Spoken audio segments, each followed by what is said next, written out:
But what was interesting about the progress that we're making and the learnings that we're taking, I think, is that all the things that we've progressed well on, whether it be education, our reputation, or people technology, has been approaches where we haven't let one function lead it. In fact, we've taken a non-siloed approach to progress.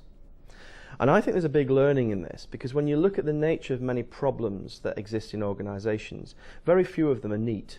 Very few of them can be managed like that by a function, by a person, by a leader. I mean, those were the good old days where things were much neater, I guess, and slower and easier to manage.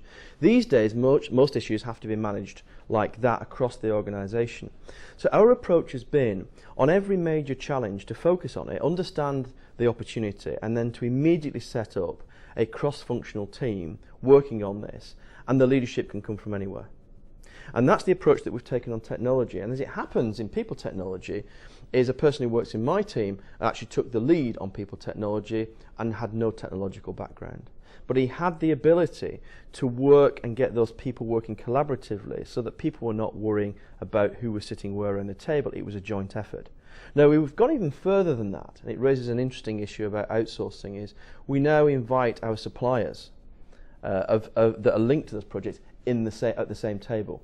So on a weekly teleconference and a monthly table meeting, we sit and we talk about every aspect of this very openly, very collaboratively, and we expect them to not be pitching for business, but to be having a view across the issue, irrespective of what function or what supply they represent. And I think that's an interesting issue, as many organisations have moved to outsourcing, and particularly based on cost, and not always effectively.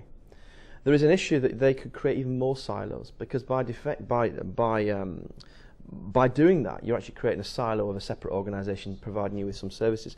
So the trick on whether you're outsourcing or whether you've got it insourced or whatever is to make sure you do anything you can to smash silos in an organisation, to work collaboratively across. That will maximise the progress, because gone are the days. And in many respects, if I'm being controversial, the way that organisations are now designed is not fit for purpose.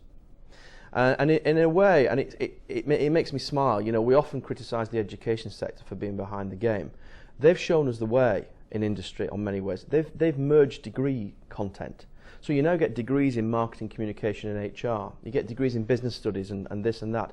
And the reality is the educationists have realised that what is fit for purpose is no longer the neatness of the faculties. Now that's caused all sorts of issues in academia, because you've got all sorts of professors who feel threatened by their individual establishments. But the more progressive institutions have realised that what is needed is the cross-fertilisation of these ideas. And so therefore the educationalists have broken down some of the silos, and if they can do it, then organisations need to look at their own structures, their own designs, and say, if we're going to reinvent, if we're going to take the recession as an opportunity to really surge some newness here and listen to our customer, do something else, then how on earth can we operate where we're so neat in these little buckets of professional propriety? So we need ability to smash silos in organisations.